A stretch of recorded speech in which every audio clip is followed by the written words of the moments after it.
It became clear that the late great queen did not trust Harry's American wife when Meghan Markle cashed in and William's rage reached a new height. Controversy has never been new to Meghan Markle, and she's igniting it once more. She has been the target of incessant criticism since leaving her royal duties in 2020, including lawsuits and public feuds, including one that occurred just in May over a bath salt concoction gone terribly wrong. Meghan, 43, is currently in the news for something much more intimate. The 5 men she detested the most are being revealed. However, why is she suddenly disclosing the names? And who was selected? Stay in as we break down the names, the controversy, and the reasons why this list is making headlines.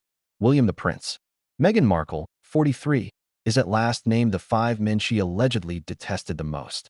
Not surprisingly, Prince William's brother-in-law may rank close to the top of that list. Although her complex relationship with Kate Middleton has been discussed extensively over the years, Meghan and William's conflict has mostly gone unnoticed until recently. What specifically went wrong between them, then? To find out, keep watching. It appears that William wasn't convinced by Meghan from the start.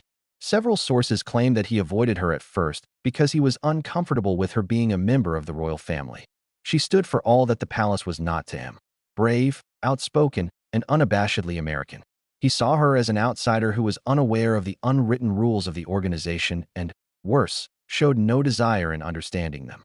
William thought his younger brother had fallen too fast and too naively for someone who would jeopardize the already fragile reputation of the family.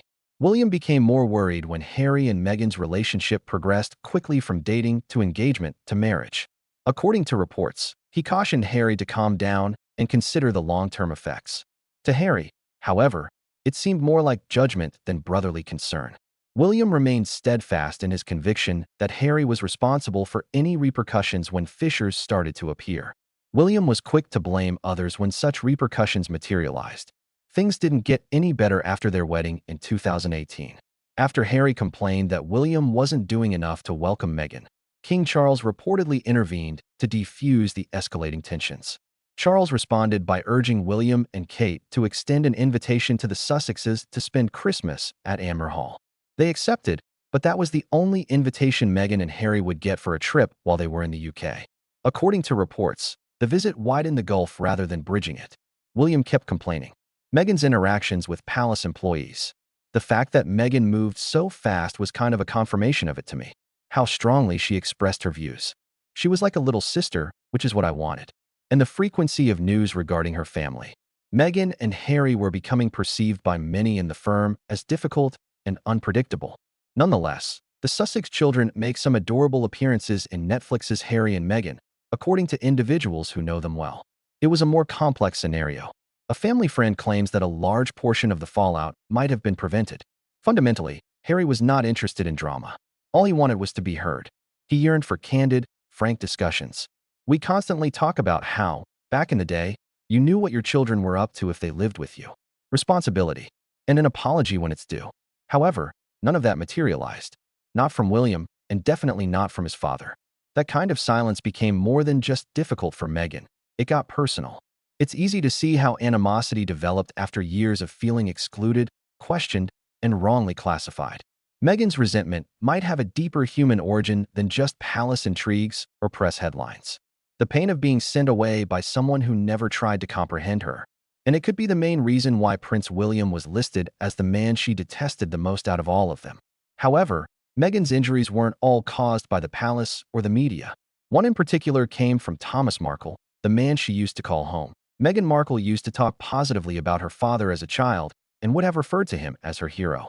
Her early aspirations were supported, and she learned how sets operated from the man who first introduced her to the world of television. Years later, though, that love has turned into something much more unpleasant. Her own father, Thomas Markle, has now apparently been added to Meghan's list of the 5 individuals she detested the most. Meghan and Thomas had a tight relationship before to the royal limelight and all of the drama that accompanied it. Meghan frequently accompanied him on set after school while he worked as a lighting director behind the scenes in Hollywood. On the set of Married with Children, she made a joke about how odd it was to grow up wearing a Catholic school uniform. But it was obvious that those times held significance for her. Even when her parents split when she was 2 years old, she maintained a strong attachment with her father. That is why the events that transpired years later seemed like such a profound betrayal. Thomas was among the first to find out when Meghan began seeing Prince Harry. He remembered how Meghan gradually gave away details about her new relationship, first stating that she had a new lover, then that he was British, and eventually that he was a prince. To keep their conversations covert, she even requested that he call Harry H. Harry finally called, Thomas stated. The phone calls that discussed speaking with Harry were really included in the little speech I was working on. He joyfully gave his blessing when he asked Meghan for her hand in marriage. However, things changed as the royal wedding approached. Staged paparazzi pictures of Thomas started to make news a few days before Meghan's wedding. He was seen getting fitted for a suit, reading literature on Britain, and even looking up royal news in an internet cafe. It appeared benign at first, a proud father getting ready to lead his daughter down the aisle. The revelation of the truth, however, came quickly. According to reports, the phony images, which were staged with a photographer, sold for thousands of dollars. Thomas later acknowledged that he had staged them in an attempt to boost his reputation. However, he initially misled Meghan and Harry about it, which Harry found offensive.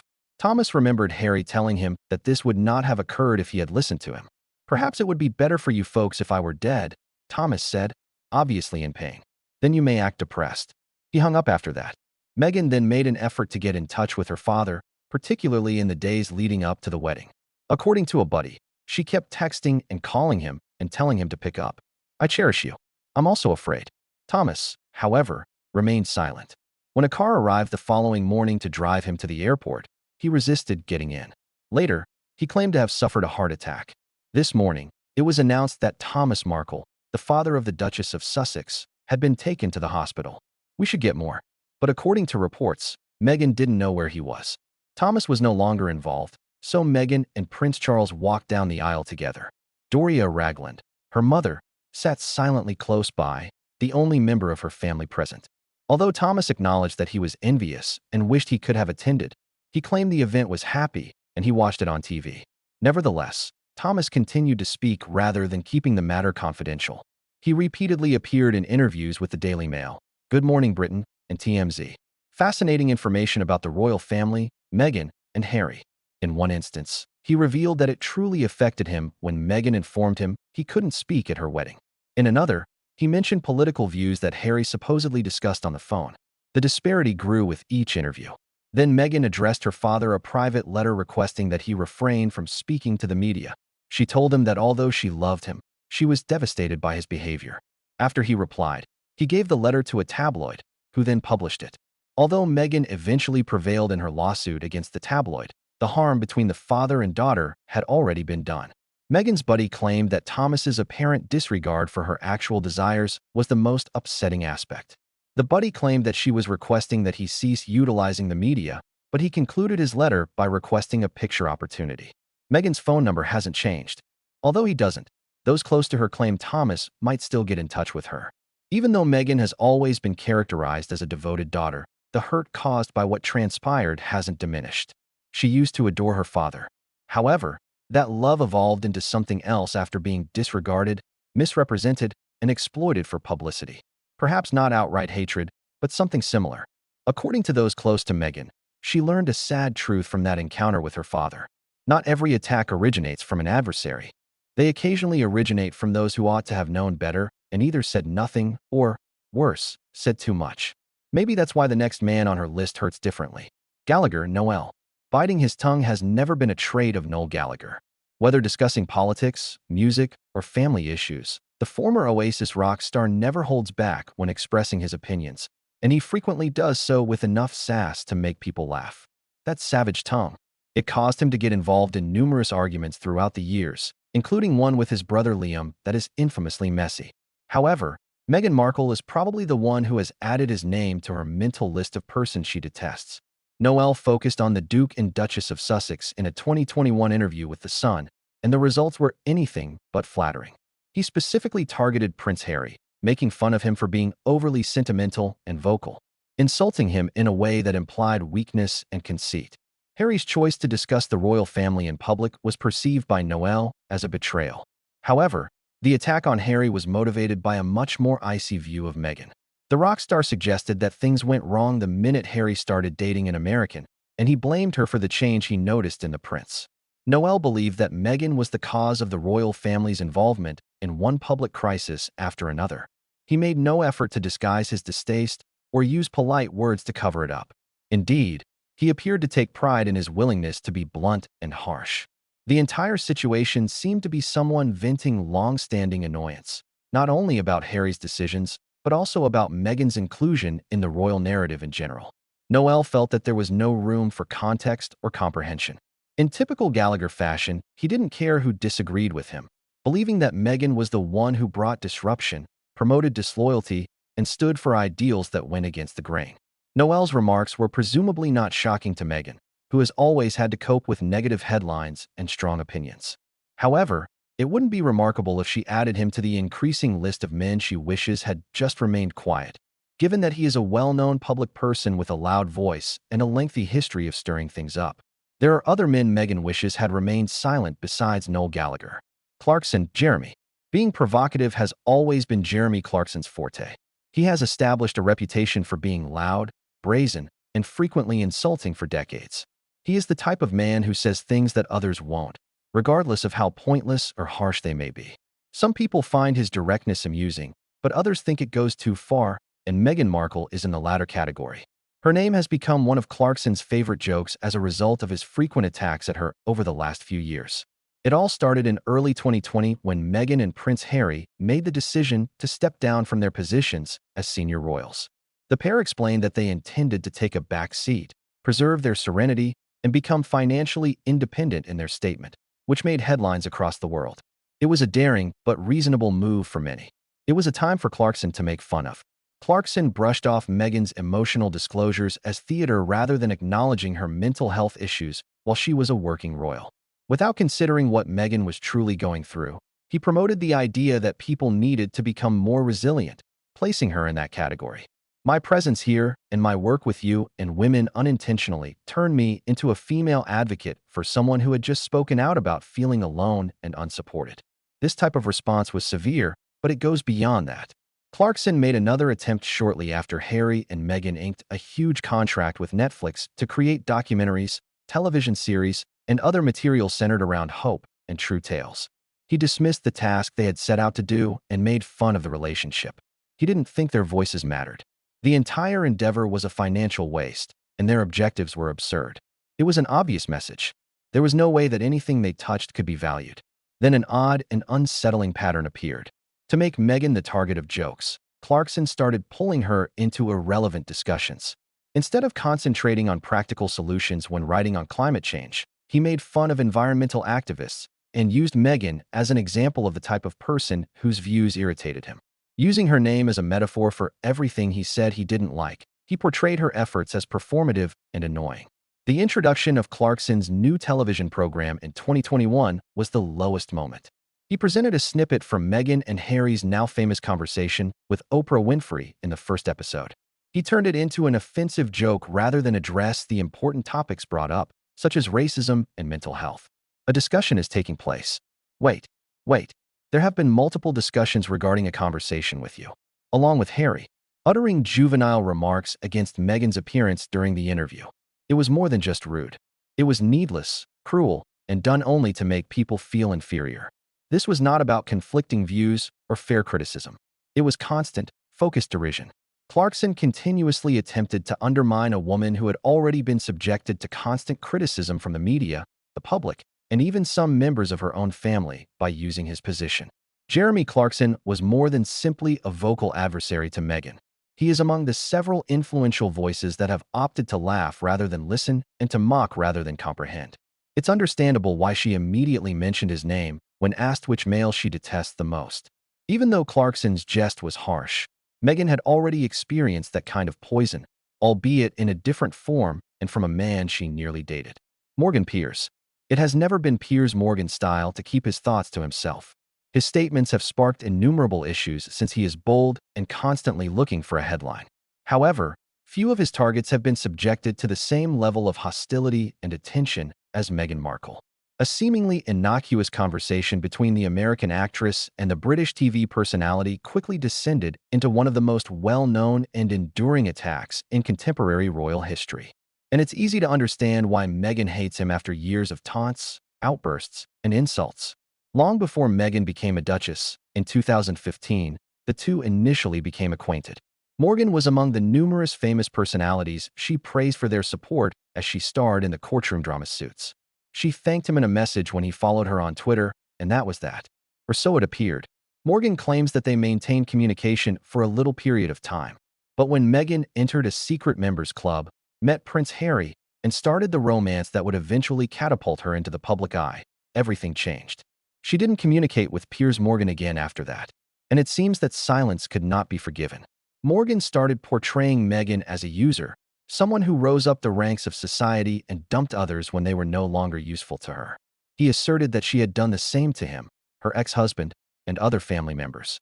His reaction was unrelenting, as if the thought of being ghosted had wounded his dignity. His remarks gradually changed from being disappointed to being disparaging. Morgan said the Markle family was chaotic and fame-hungry in the run-up to Meghan's 2018 wedding to Prince Harry. He asserted that everything had become a disaster. Even though he felt some pity for Meghan, he held her accountable for separating from her family. He started making comparisons between her and the Kardashians and other reality stars. The dress code for last night's annual Met Gala in New York was gilded glamour. The lines at food banks are extremely long. You were unable to identify it. Making fun of her for adopting a way of life that he felt was centered on control, money, and attention. Morgan launched yet another round of criticism when Meghan and Harry declared they would leave their royal positions in early 2020. He characterized their choice as self-serving and accused them of ignoring their obligations. He claimed that they were more concerned with establishing their brand than providing customer service, and he regularly blamed Meghan directly. He believed that Harry had been guided, persuaded, and even coerced. Later that year, when the pair inked a multi-million-dollar contract with Netflix, things became more heated. Morgan called their intended projects insignificant and superficial, and he completely rejected the agreement. He implied they had nothing important to offer and made fun of their wish to educate and inspire. He created the story himself, as is his custom, claiming that he could create greater content since he was unconcerned with social problems, in contrast to them. That's not all, though. Meghan was not excluded from her environmental efforts either. Morgan attacked Meghan in particular in a column about climate change, in addition to activists in general.